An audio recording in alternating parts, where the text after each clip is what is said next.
he didn't even go deep into the situation I'm in. He was talking about the future. And that day I went home, I was thinking about the future. What do I want to be? Can I achieve it? Because when we're talking, I was like, oh, I want to be this, I want to be that. He was like, you can still do it.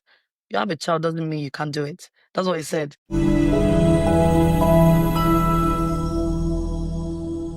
Welcome to Mirror Talk Soulful Conversations, where we journey into the depths of human experience to uncover truth, healing, and purpose.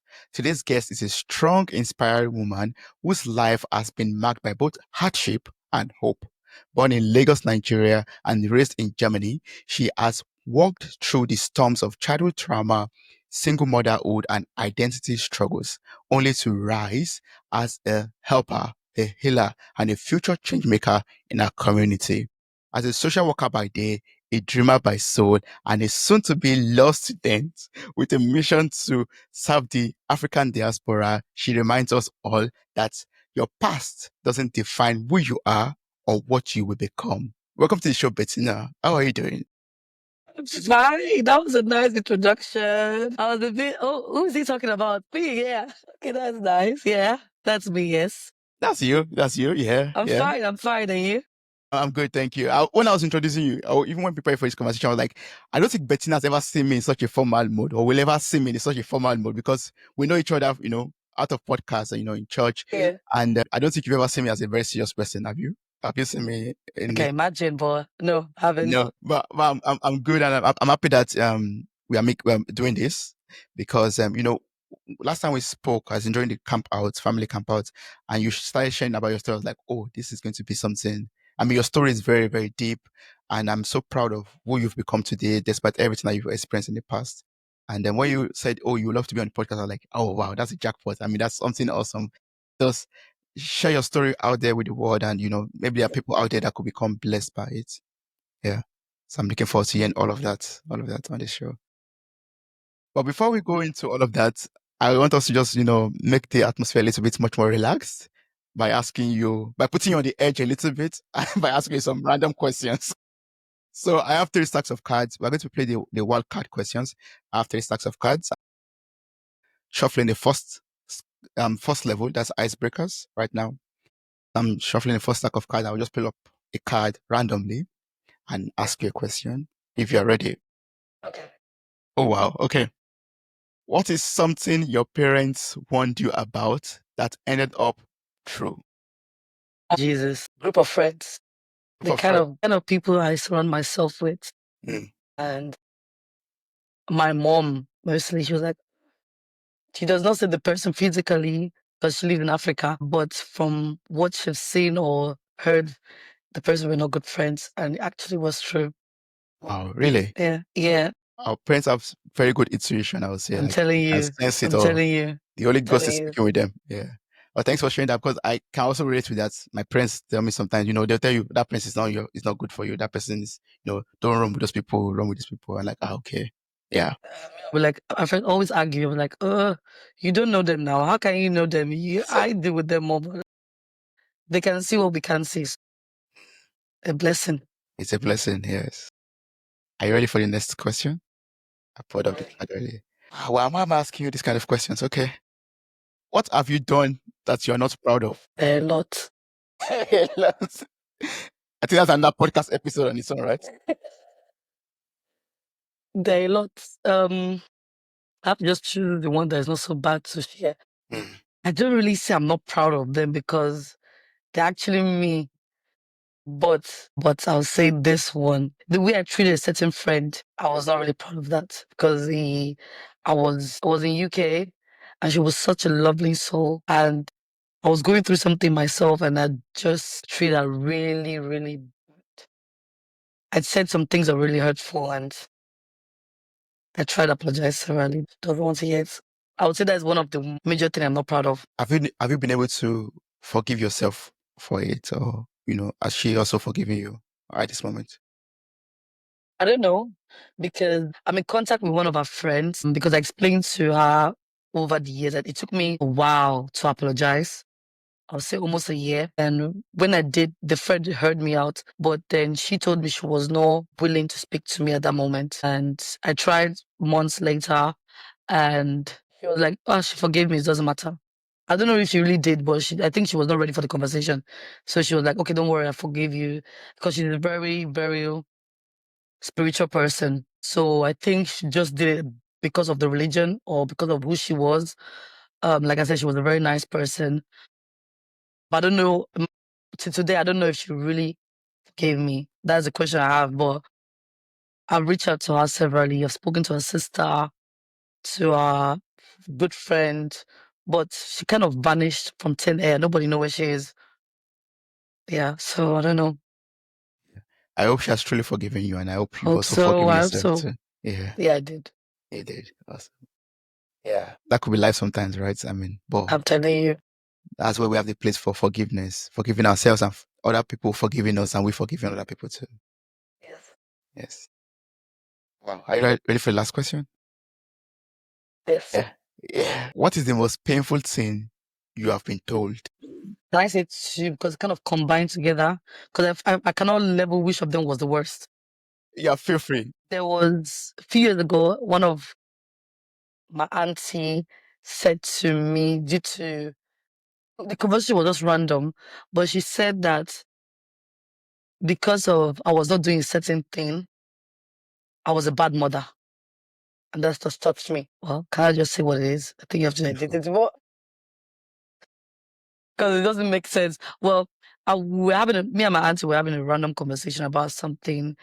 That time I was just new into the single motherhood, and we're talking about co-parenting with the father of my son, and I was that time not willing to. And because of that, she now said I was a bad mother and I was heartless. So, and that really touched me because she was very someone close to me and she already knew the kind of person he was and what I've been through with him. And for her to say it, it really touched me. I did not speak to her for 3 years. Wow, for 3 years. For 3 years, yeah. Well, now you guys are back in speaking terms. Yeah, we are. Yeah, We yeah. are, we are, we are. She apologized because she's also a mother and she understood what she said was actually hurtful. I think she just said it like that, not really thinking of how it's gonna come across. Yeah, yeah. Thank you so much for sharing that. I mean, those questions were quite deep, and I was like, "Oh, Bettina, I'm so sorry," but I'm happy you answered them with grace, and I'm happy that you are vulnerable to express yourself. That's awesome. Thank you so much for that.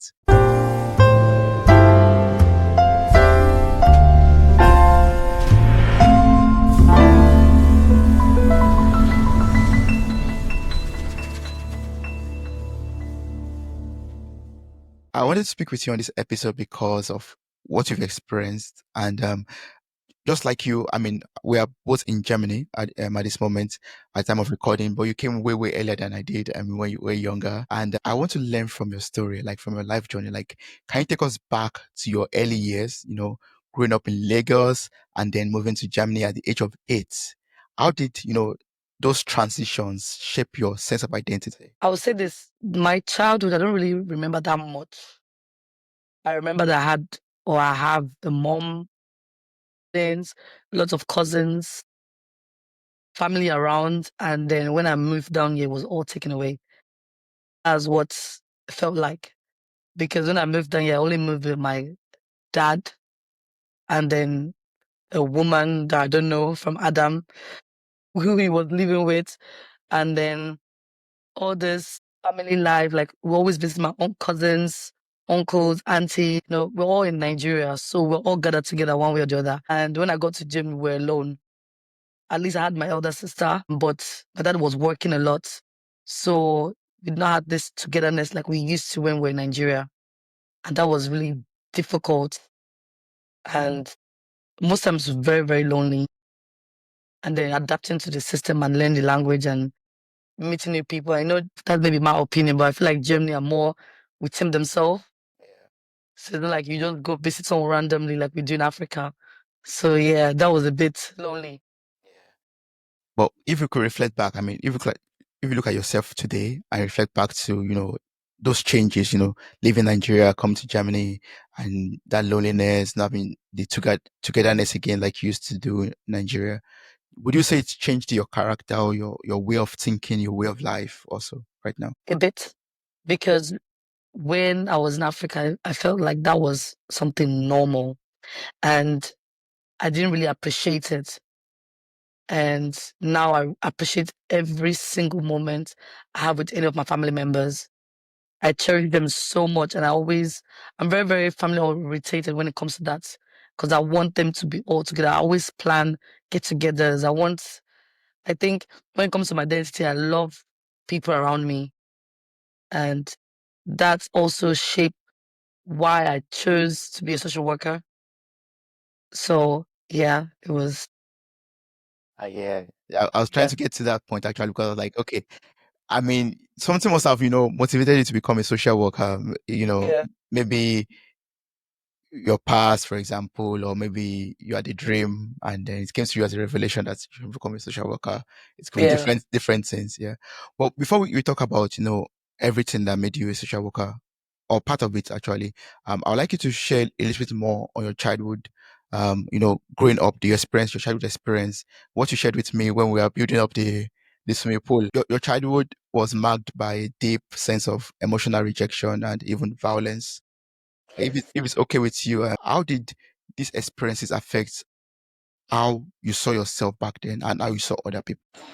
I think now, I would say over the years, I built a lot of resentment towards certain people and having a lot of trust issues and also not opening up about myself due to always feeling rejected. When you try to, like, okay, because I was growing up with my mom and my siblings and elder sister in Africa. And when I got here, I only had my elder sister and my dad.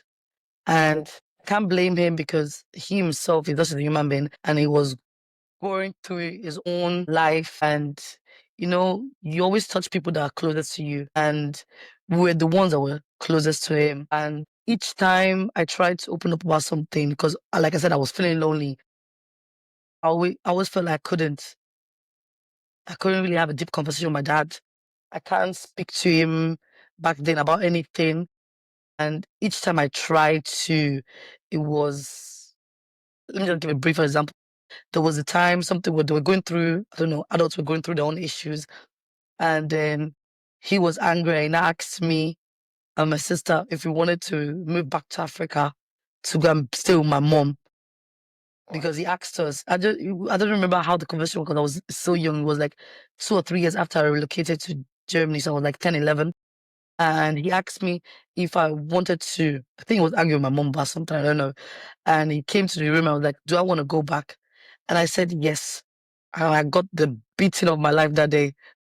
I was, I, he beats, I got the beating of my life because I told him I wanted to move back to Africa. And I was like, did I say something wrong? Like, what did I say wrong? You asked what I wanted and I said what I wanted. So since then, I don't really tell people what I want. I don't open up to people because I always fear the consequences or getting betrayed by those people. And over the years, I had to learn to open up to certain people. And then you have to be scared. Who are you opening up to? Like, always fearing or walking around eggshells around people. So that is something like, to today, I'm working on it. But sometimes, depending, I don't let people in easily. I always tell people you might know me, but you don't really know who I am because I just say something and you like picturing yourself, or trying to see what it might be, but officially they don't actually know me. So I had to, and I get triggered when someone punch me or tap me in a certain way, and that will bring back memories. And then, which is also not nice because back then, I'd say like 5 years ago, I'll punch you back. Even though it wasn't a game to you, but for me, it was like, no, and I don't want to tell people about my past or what happened with my dad. I feel like it's a little bit too vulnerable. Back then, I was like, what if the person used it against me? Because the ex-partner I had, he was the first man I ever told what actually happened in my house. He used that against me because when we're going through difficulties, his first thing was, now I understand why your dad beat you. So I was like, okay, okay. especially when you already know what happened or who the person, who my dad was or is, and you not throw that back in my face because I told you what happened. So that was really hurtful, and sometimes I'm a bit skeptical what I tell people, especially if I know it can still hurt me. If it does not really hurt me, I can speak about it because, like, okay, it's my past, doesn't actually matter. But yeah, I'm very, very careful what I tell people. Yeah. If I may ask, like, how has the healing journey been like for you? You know, experiencing that at the age of 10, 11, and you know, dealing with that trauma right now. Are you on a healing journey? Are you doing some things to ensure that the trigger does not come up as often as it does, or you know, you don't even get triggered again? Tried different things over the years, and I started therapy, learned how to speak about it because I feel like it was just all buried within me, and I didn't tell people what was going on. So I always learned to just speak about it, because then bit by bit it was going, and then through my spiritual journey, I was very, very hesitant with gets to know God because I felt like, well, I was a child. I didn't choose to be in that situation because my mom is a deacon, and since I've known her, it's all about church. I think 99% of her life is church. But and I was like, with everything I've experienced, like, why me? That was the thing I always asked myself. Why me? If you really love me that much, like you claim, like the Bible always say, but why me still? And I was struggling with that a lot. With my elder sister's help, I kind of go through the journey. I have two elder sisters. Both of them, I kind of navigate that journey through my spiritual self, finding myself spiritually, and kind of, I think, speaking to God, knowing the Bible a bit, learn how to forgive. I think when I started the church, we had the Bible study, and they said we should write down topics we want to talk about. And the first thing that came up in my mind was forgiveness. How can we forgive? It's easy to say, okay, let me read the Bible about forgiveness. You can go online, say pages about forgiveness. What does the Bible say? But it's not as easy. After learning, and I was like, okay, I had to forgive them. I really have to forgive my dad. I had to even forgive my mom because I was putting the blame on her too because she chose the husband that she chose. So it's her fault. I was even putting more blame on her than on him because if she didn't choose that husband, it wouldn't be my dad. Or I had to forgive her, forgive myself, forgive my dad. I think forgiving my dad was the last part. I think I officially forgive him 3, 4 years ago.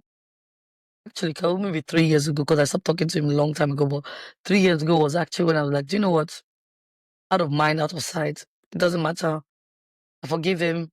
It does not really hurt me that much. I just wish him all the best. So I think, yeah, I think today I kind of reflect on myself a bit.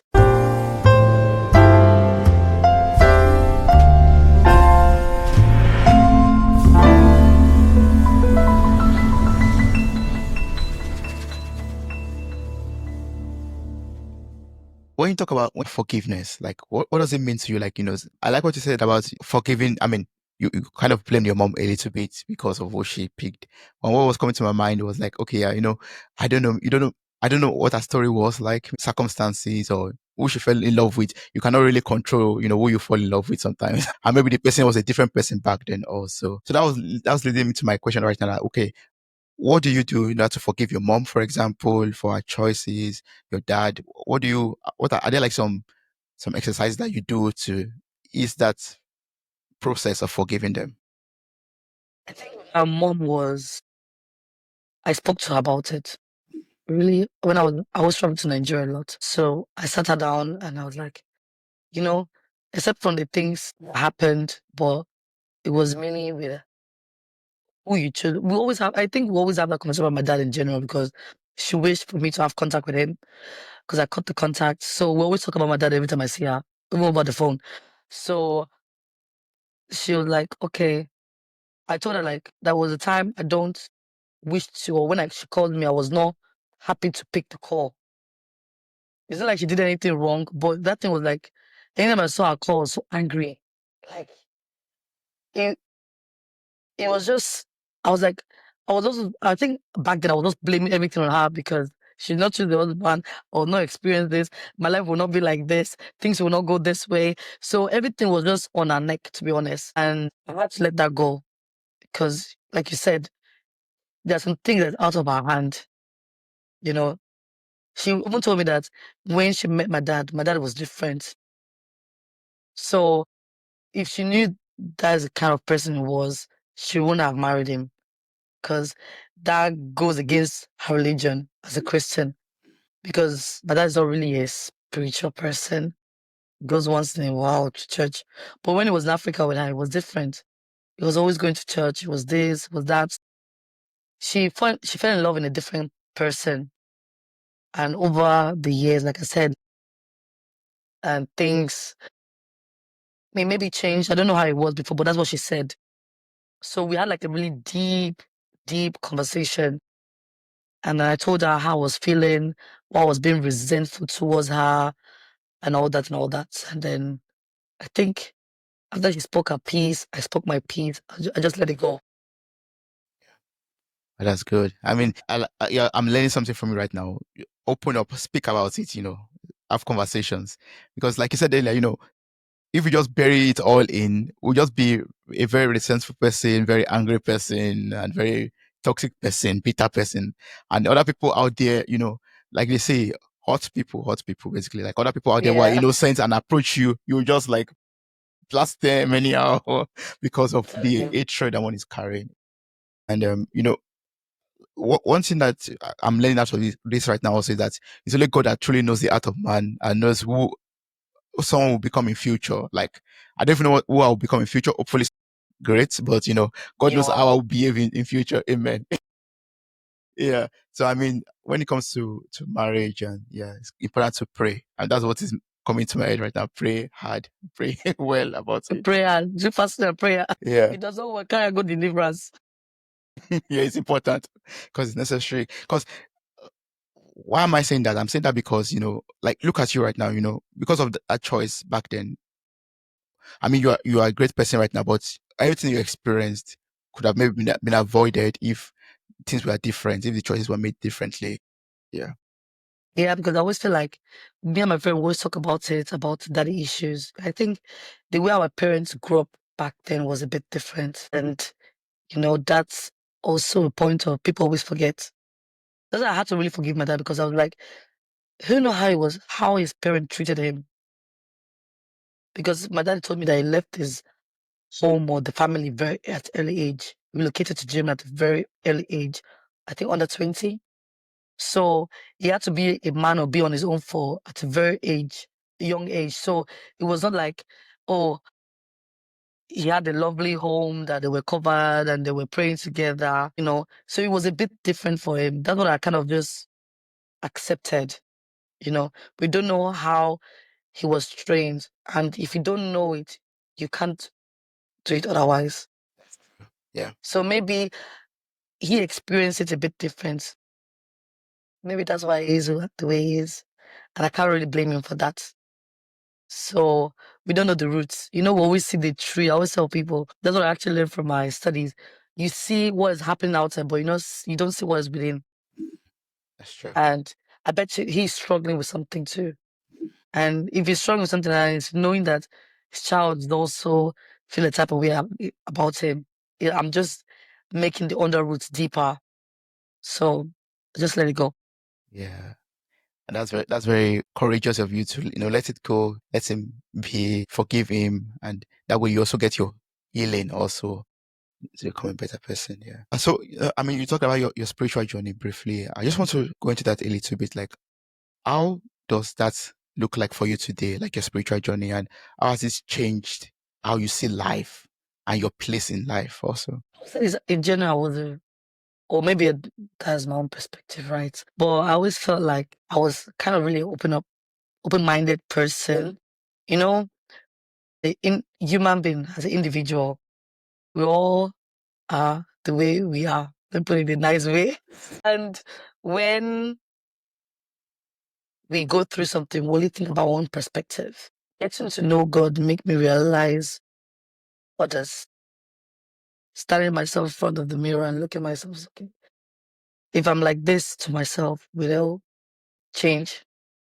Would I be better if I act like that? I think that's what the Bible gave me during those period, because I was like, they did this to me. Is me, is me. I was just really focused on what they did to me, looking the other side, and going through that spiritual journey, speaking to a lot of people, praying with a lot of people, and praying myself, forgiving me for the things I can't forgive myself. That is still really difficult. I think that's one of the major prayer I was praying, asking for mercy and really forgiving myself for the things I feel like still are hidden that I can't forgive myself. And that kind of just made me realize, like, okay, do you know what? There's something bigger. It's not just me.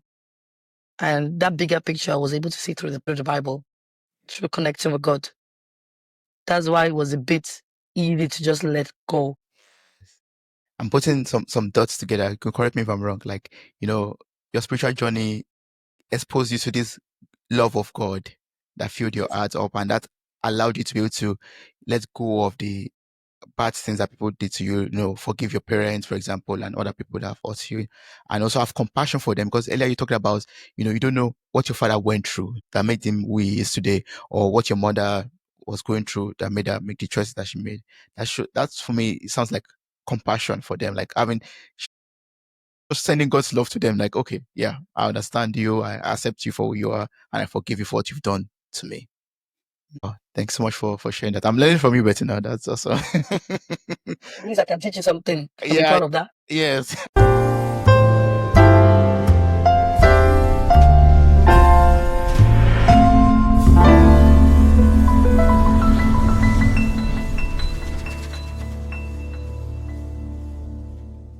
Okay, we're going back to the age of 20 when you became a mother, which is like a very life-altering experience. So how was that experience like for you at that moment that you realized I'm 20, I'm pregnant? There was, I think at that stage of my life, I was going through, except being pregnant, there were so many things in life that I was going through. I think I was processing so many things. So all of them at once was very, very triggering. So I was dealing with someone I actually know I don't want to be with, but I was pregnant with the child. And then removing it was a taboo. And I was like, okay, what should I do? think I got, I think it was, I got to a stage where I was like, I don't even want to live anymore because I couldn't really navigate it. I told my parents very, very late because I really didn't know what to do. Um, my partner at that time knew the day I found out, and I was contemplating months. I think I even got to Germany. I think I was 4 months, and I was still thinking of removing it. I was already 4 months along. I was like, should I go to Holland? Because Holland does it, right? So I was like, okay, should I go to Holland? I was like, no. The Bible says that time I was not in too deep in my spiritual journey, but I knew it was a taboo. And then if my mom was even here about it, I should just let me just keep it because my mom is aware. So I didn't tell anyone from my family until I was 5 or 6 months because I was ashamed of myself knowing that I didn't want to be with this person when I'm pregnant out of wedlock, and then struggling life myself. There was a day I sat down. I'm just remembering because I spoke about it last week with my therapy about that day. My therapy, the lady, what I said to her was like, I sat down at my friend's place. I was in Germany because my family was now where I was pregnant, so I was staying at my friend's place in my city, and I traveled back from UK. I was at my friend's place, and she went out. I was not feeling okay. I was just thinking about life, thinking about things. And then I was thought of just taking my life. I took 1,000 pills that I could find. I was like, should I do it? Should I do it? I didn't even know what to do. I was like, okay, sat down. And I remember about this hotline you can call if you're thinking of doing it or if you have done it and you need help. And I called this hotline and a man picked up the call, and this man picked the call, and the way he sounded like he was forced to work there. That's sad. The way he was talking, no empathy, nothing. He was just asking questions because he would ask you questions for him to know. Should they call the um um I don't see, sorry. I'm looking for the English. Like the like emergency. Emergency, yeah, to pick me up. So um it was really confusing and he didn't even know what he was doing. I felt like he didn't know what he was doing. And I got so angry. And I just forgot about what I wanted to do. And I was so enraged and angry about the person that picked the call that I started writing a complaint letter to the company. Then I forgot what I wanted to do. And I remember that, I think a day later, and I remember when my friend came and then she saw the pills lying down because I just went to bed afterwards. And she was like, what happened? I did not really tell her what happened. I was like, I fell. And I remember what I wanted to do. And I called my elder sister in Nigeria and told her I was pregnant. And that's when I informed my family that I was pregnant because I was so angry. I was like, I'm not going to kill myself. For this kind of person now make a report about me that the last things I said, I was like, no. I was so angry that I won't forget I wanted to kill myself. I was like, let me leave it. And I think I just took the courage to just tell my family. I was like, okay, do you know what? I've decided what I wanted to do. I think making the decision was very difficult. So then through that conversation, I decided that I wanted to keep it. And then I spoke to all my family members and told them, okay, I'm pregnant. So that was a changing moment for me in my life, that conversation with that man. Maybe it was a tactic of him also to, Who speak to you knows? any hour so that you change your mind. I hope so. Because he was, I don't know. I would say today, I always tell people, maybe it might be helpful for others, but for me, that was not helpful the way it's supposed to. But at the same time, it was helpful because that actually made me decide what I wanted to do.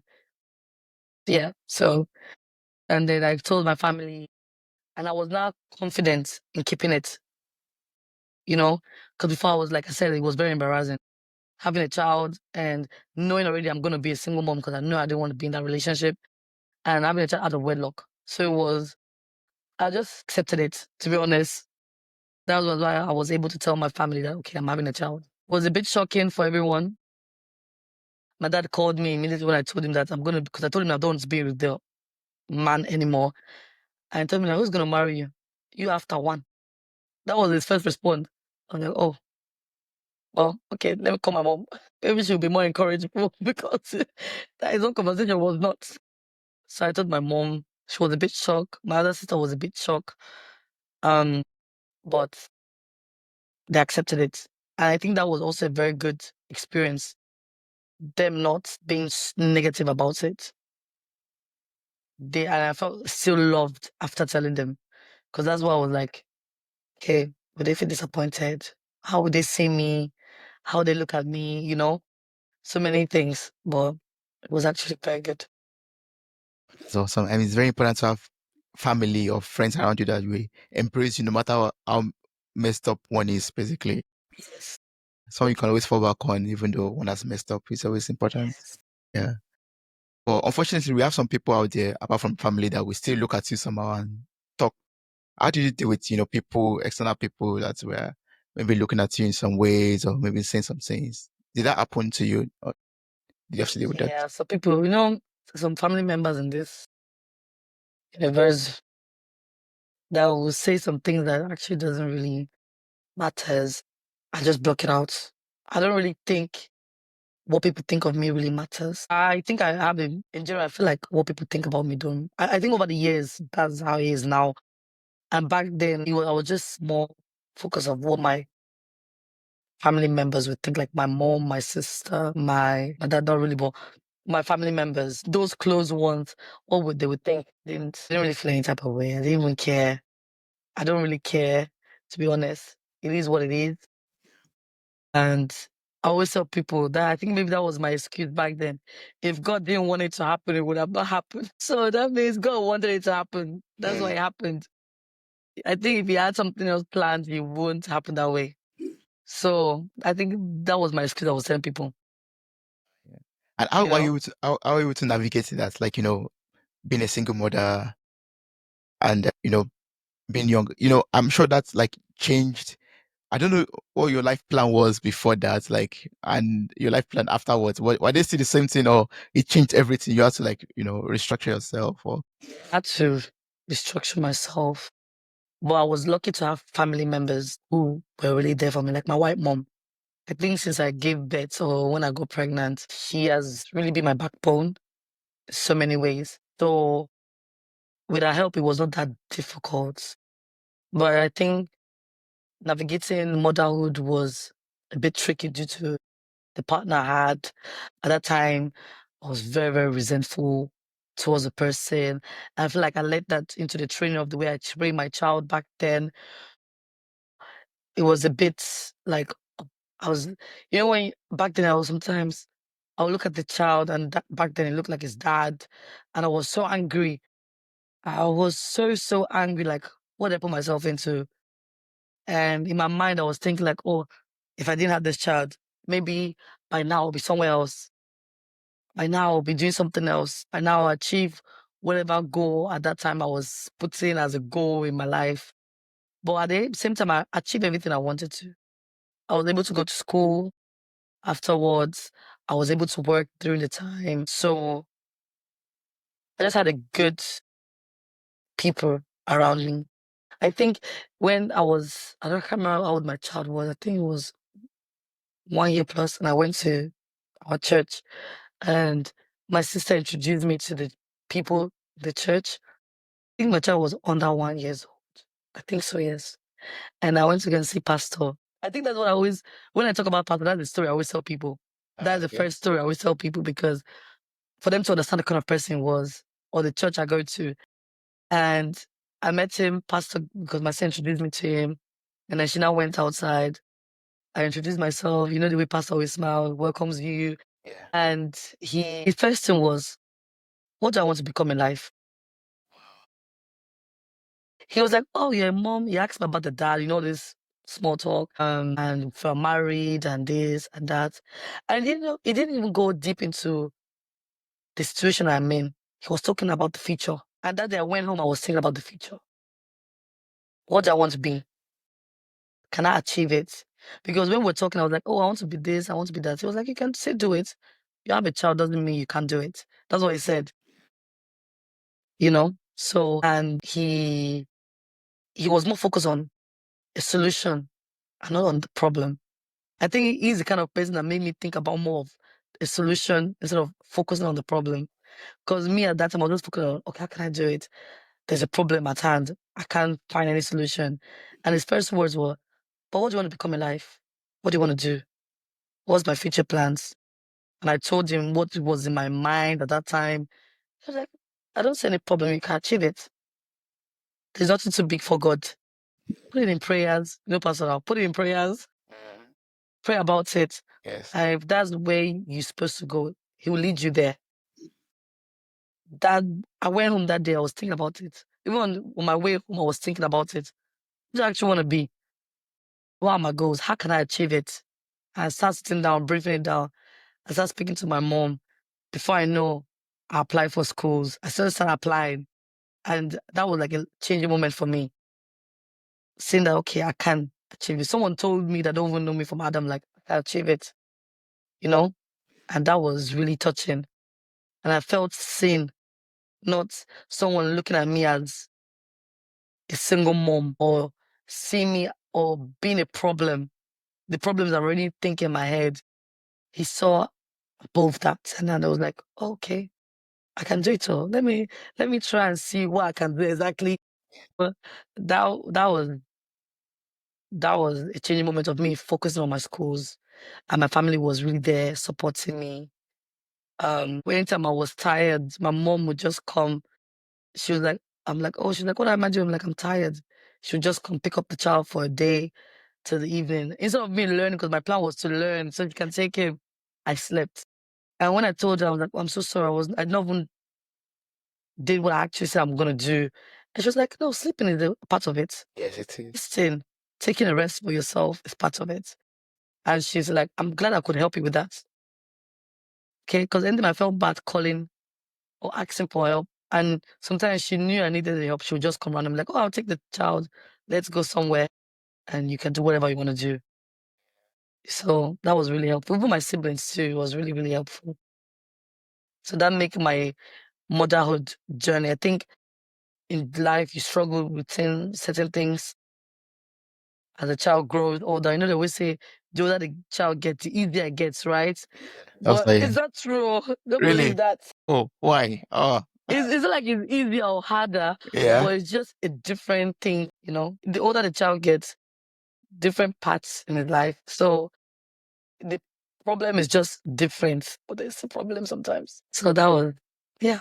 Yeah. Wow. I mean, what you shared right now, I mean, with your encounter with pastor is very powerful. Like what I'm learning from it, or I've learned from it right now is that, no matter what one has experienced in the past, you should not allow the past to define who you are. Look ahead, look forward. I mean, yeah, what has happened already. And yeah, you should just move forward and yeah, you can become who you want to truly become. Yeah. And that, when I was introducing you, I said that and I was like, yeah, now I see where you got that from. Yeah. Yeah. Wow. And also one more time, the importance of having a very strong community, supporting people around you. Is very important. Yes. Yeah. Very, very important. Yeah. So for single mothers out there right now, or people,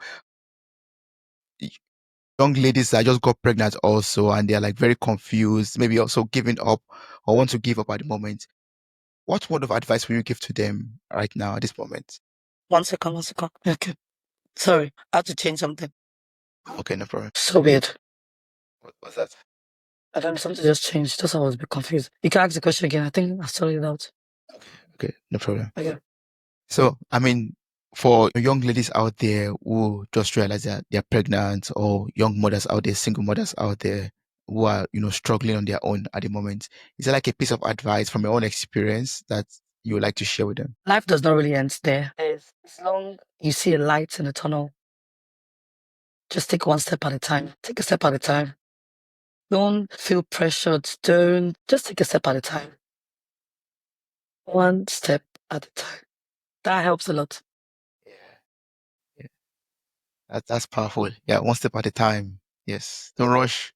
Just take it little by little. Yeah. And I will say this, that's what the pastor at the camp out told me to, is like, don't cover yourself with guilt. I think when you enter single or being a mom, first of all, being a mom and then being a single mom, you know, is there are two different aspects. I would say it's two different. Being a mom and being a single mom are two different things. And I always tell people that don't feel guilty. Let the guilt go. Because you always dwell in the guilt like, oh, I'm making my child grow through something like this because maybe I wasn't able to. The first thing people always say back then to me when I told them I was single mom, so you can't keep a man. That was their first response. I was like, okay. So, and that sometimes if I'm in my feelings, it really enters my brain. I was like thinking about it a lot. Like, is that true? I'll be doubting what I already know, because I know that is a lie. So just because of that, I always tell people, don't feel guilty. There's a bigger picture. Don't feel guilty. Yeah. And this bigger picture ahead of you. Yeah. Wow. Yeah. One thing I find very wonderful about you is that you have this big heart to help people. And despite everything you've experienced in the past, with everything you've experienced in the past and all the trauma you've experienced and your healing journey, and what you're sharing right now also is even making me understand even more why you have so much more compassion for people out there who are suffering. Because now you work in the social field, as a social worker supporting both elderly and young people. Earlier, I mean, I already wanted to ask you this, but I think I've gotten the answer already on why you chose that part. But I'll still ask you anyways. Like, what have these roles taught you about human needs, connection, and resilience? Like, I think I understand why you chose that part, but you could explain why you chose, to become a social worker, and also as the next step, what has this role of a social worker working in social field, what has it taught you? I was really blessed over the years that even though been through so many things, I was blessed with people around me who picked me up when needed, who helped me when needed. So I was really blessed to have few people in any phase of my life that was there for me. And I know there are people over the years I was like, if I'm really going through this, people must be going through worse. And especially when you're in a system where who knows the background and you're growing through many problems at once and you don't have anyone to lean on, no anyone to talk to, no anyone who can help you. And I was like, especially as a child, because I experienced it as a child, I was really focused on working in that field to help those children. Because, maybe their parents are not really there for them, their friends, family people around them, family members. And you go to a place or you're living in a place and someone is just there to just listen. Someone is just there to just hug you or give you a piece of advice. Sometimes that was helpful for me. And I believe it's going to be helpful for those children too. And that's why I was decided to take the path as a social worker. Because at first, since I was later, I was thinking of becoming a lawyer. And I wanted to help those people from the back. Because there are people who decide on, for example, the judge that decided on my case when I was in the system and the social workers, they were very great people. They were focused on me. And it's not everyone that are like that. I am very grateful I had those people around me. And my first goal was to become a lawyer to help, family lawyer for that matter, so I can be there to help those children. Because, sometimes we hear stories where, even now if I can share, but in where I'm working as a part-time job, there's a child that was molested by the parents, by the father. Because of she only experienced it, her younger brother had to stay there with the father, knowing fully well what is going on. And the judge decided it. I was like, law or no law? Either have to change the law. That was my goal. Either have to change the law or I'll decide for that child something the parents obviously can't do. So that was actually my first goal. But when I had a child and, studying law takes years, and at that time, I felt like I couldn't do it. I won't really have that time to invest. My child was really young then, it was 2.5. So I was like, okay, let me do something else that is quicker. So 3 years was like, okay, I can make it in 3 years. I can see help in a different way, not by changing laws or deciding or supporting them as a lawyer, as those children, but I can maybe be there for them when they're going through those phases. And that's why I chose to become that. Yeah. Yeah. You talked about being in the system. We didn't touch. I know I've heard this story before, but we didn't talk about it in this conversation. I don't know if you want to shine some light on that, like shed some light on you being in the social system. Yeah. So when I was 15 years old, I was taken away from my dad. My other sister was already above 18, but the government was guiding her through that process of being alone. And she now shine light upon us, as in me and my younger brother, telling them what's going on at home. So, except for my dad being violent and abusive with his words and physically, he was also making us work. It's young age, like Yeah, we're working in his shop. He had a shop, bar, a club. So we was always working there. And at first, I was offering him because I know he was stressed. So I was like, okay, let me help you out. And then later it became a must. If I Child labor. didn't, I was a bad child. Due to that, I couldn't go to school. I was always tired. I was not failing exams. So my sister shone light upon the situation, and my dad is a bit known in the system due to my younger siblings, the way he behaved towards their mothers. So that's why the government already knew about us. So at the age of 15, I got taken out of my dad's home and I lived with a foster family for a while. Then I moved to my foster mom, who I always say as my mom or my white mom, because I have two. So I was not living with my foster mom. So that's how I got into the system. And I was in the foster system till became 18 years old, yeah. And I could stay longer, but I now relocated to UK. So me moving stopped the whole process. Yeah. Oh, sorry, how is it like to be in the foster system? What's that like? Like I said, I was always blessed and lucky to experience it positively. So what happened was we were in contact with the social worker for months, and they were like, okay, you have to leave the home now. You have some dates to move. And I was always pushing the date, but they were really, really patient. And there's something that they just clicked to me. And then I moved. And like I said, I had a positive experience. I had someone that was taking care of me, always checking up on me. Because I left quickly, they have not really found a home. So the question was, do I want to live in with other youths, or I want to go to or stay with a family, foster family? The foster home we were was a black home. So most times I think they feel like you want to put you in a black family so that you feel more at home, more connected to your own culture. But the place I was so loud.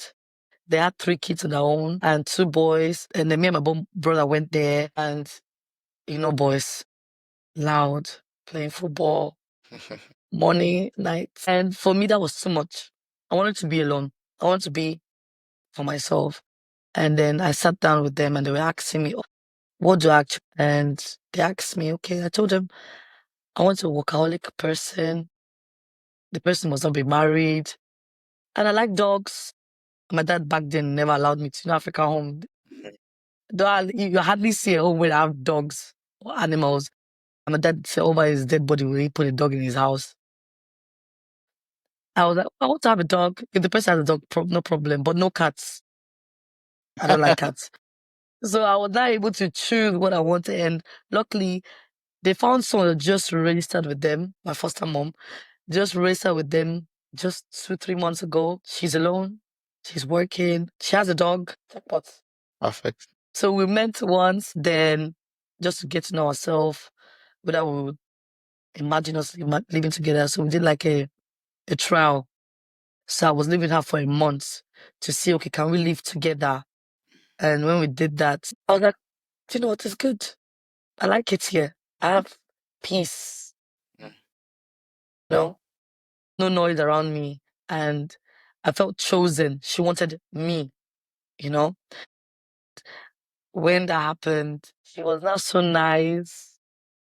After I said I wanted her to be working 24/7, she was like, now I have a child at home. Let me work less.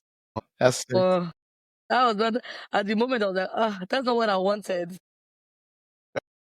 And she was not trying to be home more often or closing early from work. It was our own company and she was always working. So sometimes she would close by 9. So she was not closing by 5. So we could have dinner together. I was like, oh God. You do want that. You wanted to be on your own. But at the same time, that was good. It was really nice. And she was very open to my culture. She was very open to my siblings, my family. She had been to Nigeria twice, you know. So she's a very open and minded person. And that was very good. Because living with a white person, I was scared, like, okay, what if she distance me from my family? Obviously, the family I have, they won't allow that, you know. But I think that was the first time in my life I had to make a decision, choosing to be with her because I remember that time my whole family, my mom, my siblings, two other sisters were like, I should not leave my brother. We should at least stay together in one household. I was like, but I'm not happy. And they were like, yeah, but that's the sacrifice you make as siblings. My brother wanted to stay. I didn't want to. I was like, can't he come with me? And he was like, he didn't, obviously, Yes, for his friends. own valid reasons. And everybody was like, I had to. My family was pressuring me. My mom was pressuring me to stay there. And that was the first time I stood on my own feet. I was like, nope, I'm going. It was a good feeling. It was very difficult, but I felt relieved deciding. I was like, yes. And today they were like, that was the best decision for me. Because at the end of the day, it's for me. Because that's what the government would tell me, like, because I was telling them my family want me to stay here. Okay, I'll stay, you know? And they were like, no, don't feel pressure. Decide what's best for you. And everybody was like, you're just 15 now. How can you know what's best for you? You know? Well, I was like, okay, my feeling is similarly is the best thing for me. And I just decided it.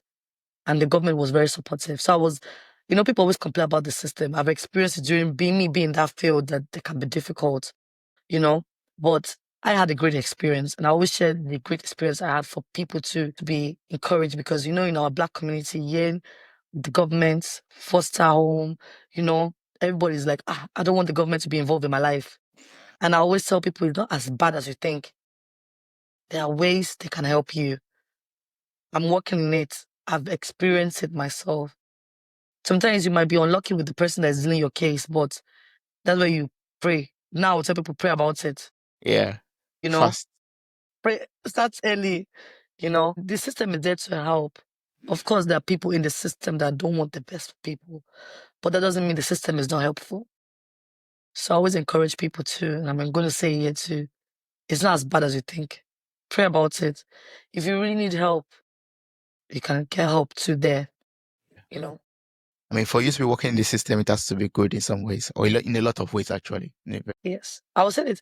There's always the same thing I will say about now that I'm working the system. People always say that, but there are rules and regulations. Yes, they are. It's good, you know, so for everybody to navigate properly. But yet, there's always a loophole. Find the loophole. I always tell you that, right?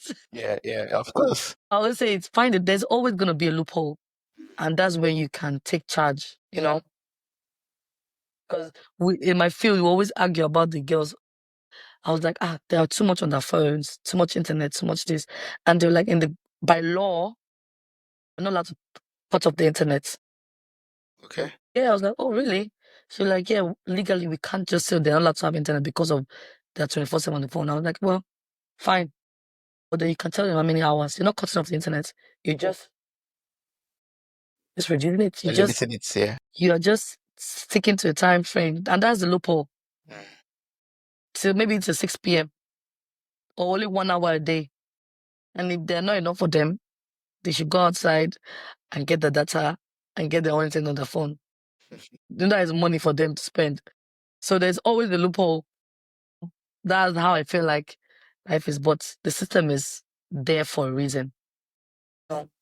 For structure, yeah. Yes. For structure. I know you're so up. I mean, thank you so much for sharing that, and that's what's leading me to my next question because I know you help people out there. You've taken it upon yourself to help people even to relocate to Germany, to start afresh, to build up their career, also to start a new life for themselves. So, would you like to tell us a little bit about this initiative of yours and how you're helping people out there, to embark on this new journey? Yes. So, with over the years, I have a lot of friends worldwide, siblings or people I consider as friends. And when you meet people that just relocated to Germany, for example, they'll just tell you about stories, like what they're experiencing. I had a friend, he sat down. This is a matured man. He was crying. What's going on? It's just like he's frustrated with Germany. And he's frustrated with the way things are going. Like he doesn't even care if he's hungry in Africa. He prefers to be hungry in Africa than be frustrated in Germany. He told me something like he was working for a company. Obviously, he was living in Baden-Baden. We all know Baden-Baden, what can happen there. But he was living there and then he was working for a company and he's a student. And the boss refused to pay them for 5 months. We're not in Africa, we're in Germany. And he didn't know what to do. He didn't know. And then the person was like, you can't do nothing. Even though if you call police on me, they can't do nothing. Obviously, he knows why, because that place is very, part of them, or people there, or a lot of people there, are very racist. So he felt helpless. I was like, really? I was like, I have a good lawyer that always helped me when I need him. He can just write a letter. Just one letter, he'll bring out the money. But then he was scared that, because of his school and the environment he was living, that they will pursue him, they'll harm him. Because I had a friend too that was saying that she was just walking down the street, someone threw her a banana on her head, calling her racial words. And she couldn't do anything about it. I'm like, you can do something, I'll call the police. But she was like, how can she do it when she cannot speak the language?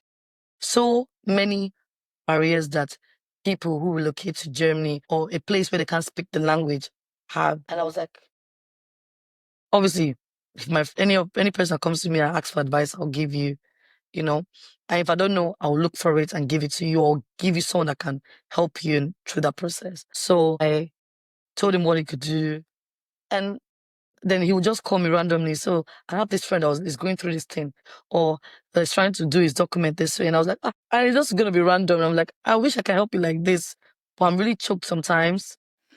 And it became so often people from UK, people from Poland, people relocating to Poland, what they can do. And then I was like, and then one day in a church service, the pastor was preaching about new opportunities, and I just went to pastor that day. I think next Sunday, because pastor is always busy. And I spoke to him about what my idea was. That was one of my ideas. I have so many ideas. People that know me know I have plenty of ideas. I know you have plenty of ideas, and you're a That very was one busy of person. it's a lot.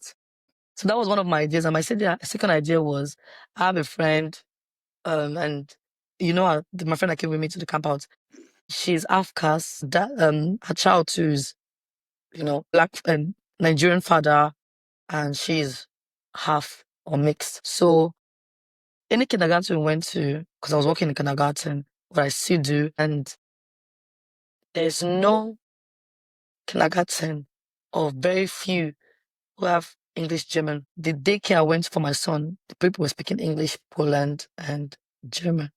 So it was a bilingual daycare. So I was like, there's less. And the ones we have in my city, the people that may be relocating to Germany from America or UK, and they're always going to get those kind of spaces. So I was like, and she was like, she would like to teach a child English, or my child should be around people where they speak English. So the child can understand and speak English and speak to her dad, So I was like, that was my second idea. Okay, maybe open a kindergarten that has that offers that to people, creating work for people that have higher degrees in Nigeria. Then due to the system, they come here and they get lower degree, or they can't even work in the field. I was like, at least through that we can create jobs for them. So that was my second idea. So I went to pastor and I was like, you're talking about opportunities, breakthrough and all that. I have some few ideas. And then she was like, he was thinking about it, or at least the daycare one. And he likes the idea. And I should just go deeper, make a list, get back to him. Me and Pastor had several meetings where he was kind of navigating me through that process. And we concluded. And I said, okay, I'm going to embark on it. And I was like, okay, either I do it alone or with support.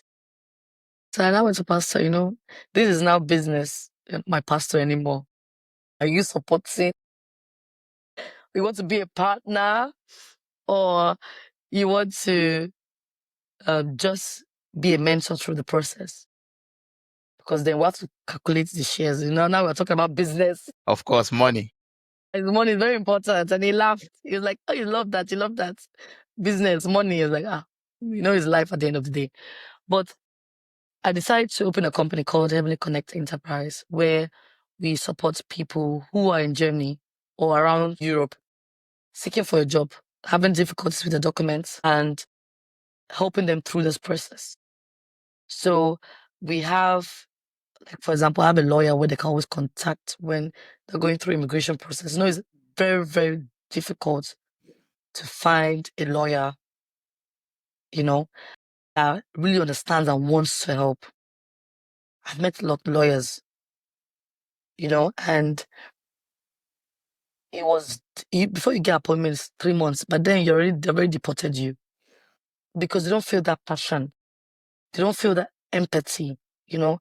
And I always say, well, we have less Black or African lawyers nowadays. Praise be to God, we have more immigrant lawyers here, maybe in my area, for example, who are lawyers that want to help the community. By that time or by now, I'm not still a lawyer, but I can help in different ways, connecting you to those people to help you through that process. There are, people who are going through the documents and they need work. We have some connections with some companies who can give you a work contract for you to now have the opportunity to stay and, become whatever you want to become in your life. And supporting people through housing. It's very difficult to find housing in Germany, especially if you're relocating to Germany. The process of registering yourself, then getting the help from the government, or you finding your loan. And when you don't even speak the language, you will not even be in the option for them, especially when they won't read through your name. It's not even an option. So we support people through that aspect too. And Pastor was like, okay, me. So I was thinking like, Germany is not the only place. There are people outside Germany that need help. So we now expanded through Europe, in Canada, Australia, US, from all around the world. So I have a lot of partners who are specialized in specific countries who can help you navigate through whatever issues you have. Is it your documents, is your immigration process, if it's your housing process, work process. There's so many things that is going on that you might need help. So we help people in that aspect too. That's very lovely. For people out there, for example, who would like to maybe work with you or they know someone that needs help, like what's the best way to connect with you in order to maybe start their own process out or get the help that they need? We have a website. We have Instagram page because at first we were just focusing on our website, but then nowadays Gen Z are now more on the social medias, so you can contact us through WhatsApp, Instagram, TikTok, Facebook. So Awesome. yeah, we have a WhatsApp. Yeah. I'll place all the information. I mean, you can give me the information. I'll place them in the show notes of this episode. So encourage everyone that is interested to just click on the link, reach out to you on whatever platform that is, convenient for them or comfortable for them, either Yes. WhatsApp or Instagram or just on the website also to reach out to you for maybe via email also. I don't know. It's possible. It's possible too. Possible. Also, I mean, I find what you do very incredible. It's awesome what you do, like, helping people out there to have a better life for themselves, not just in the social field, but also people that are coming in to, start a new life or in a new life already, but are finding it very difficult to navigate the new life themselves. And that's really awesome. You're doing a wonderful thing out there for humanity. I'll try my best. When I become the lawyer that I want to be, then Yeah. I can make some changes or Yeah. be more helpful, Yes. I'm looking forward to that. I'm looking forward to you Me becoming too. a lawyer. And, I like, one thing I admire about that is, you revisiting you having that courage to revisit your childhood dream. Earlier you said as you were when you were a child, when you were younger, you wanted to become a lawyer, and now you are revisiting that dream and you are, pursuing it or going after it to become it. That's very, very awesome. Yeah. Yeah. Have you started? Is the ball rolling already? I mean, have you started the process already of becoming a lawyer, of going to school and all of that? I'm starting this October. I'm excited. Oh, that's awesome! Awesome! Congratulations! I'm a bit excited, but at the same time nervous, you know. And when I told my family, like, I want to do it, why? Why do you want to support? And I was trying to explain to them, it's not about the work, but, is I always wanted to do it. My white mom was like, yeah, it's good. I like arguing. And I like arguing. The person is like, I like arguing. So you can even put that energy more into it. You can be arguing with the judge and the opponent. So no problem. I should go for it. That's what she said. And because when I even did it, because I wanted to do it over 3 years ago, I wanted to start. I was like, okay, no. I was like, okay, let me do something else. Or I had other things in between that would maybe hinder it. So I was like, okay, let me finish that. A few months ago, I was like, I've checked all the boxes I actually wanted to do. So, okay, there's nothing hindering me. Should I go for it? Should I go for it? And I was like, okay, let me try my luck. I was scared they're gonna accept me, because of my grades. I was like, okay, let me try. And then did. I was like, wow. I just sent to my mom, was like, I got accepted. Before we know, she was like, when is it starting? I was like, okay, but I'm working. I was like, if I stop working now, I'm not gonna do it financially. And there's some things that will not make you like, okay, let me don't do it. I was like, don't worry, don't worry, don't worry. She said, when we get there, we'll solve it one step at a time. Yeah. Let me focus. Let me stop work. And if I feel like I still have the space to still work while studying, why not? But I should not stress myself. I should just do it. And I'm excited because now I'm feeling like a bit pressured to like pass it. That's why I make my mouth wide open and say that I want to become a lawyer now. Now I have to become it. That's what You I'm have telling to my friend. become it. You have to become Whether it. the devil likes it or not, I am gonna be a lawyer. You Yes. know. Yeah. I believe in you. I know you will do it. I believe that you will become a great lawyer that will help a lot of people out there, millions of people out there, and change people's life. I really believe Yes, sir. that. I mean, Bettina, it has been a wonderful time speaking with you. I've learned so much from you, from all the experiences that you've had in the past and the lessons that you got from them to become who you are today. I mean, I'm sure you are very proud of who you are right now and who you are going to become in the nearest future also. I don't know if you have like some extra tools that you make use of, to keep you grounded and also moving forward despite what you've achieved or achieved in life and what you've experienced also in the past. Are there something that keep you grounded that does not make you ready to explode? That keeps you moving forward also. I take a lot, or I kind of appreciate time off. I try in between, even due to motherhood and responsibilities like work and all that. Make sure I have my time off for myself.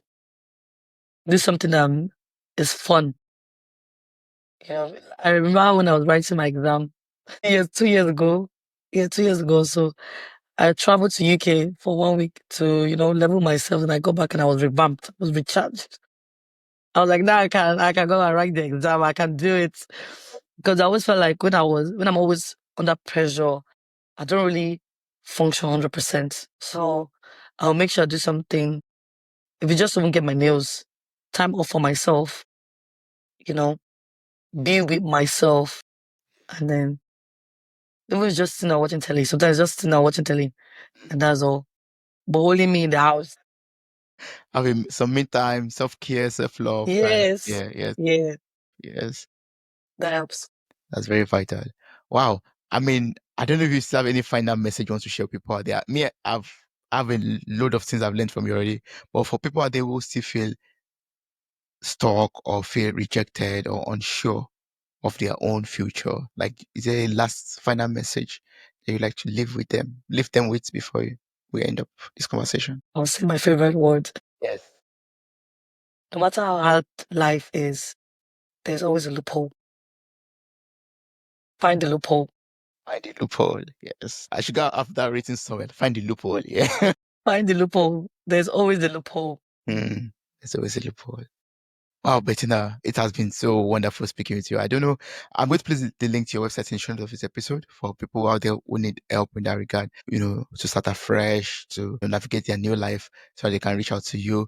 And also, by the time you become that lawyer, I hope you could come back on the show again and talk to us about the journey of becoming a lawyer. It has been like being a lawyer at that point. Yes. Yes, yes. Thank you so much. I really appreciate this. Thank you so much for sharing everything and being open, vulnerable with your story. And I pray that your healing journey will continue and you become a great shining star that you are made to be. Thank you so much. And thank you for the platform to share my story. Really, really appreciate it. You're doing a great job. Thank you. Thank you very much.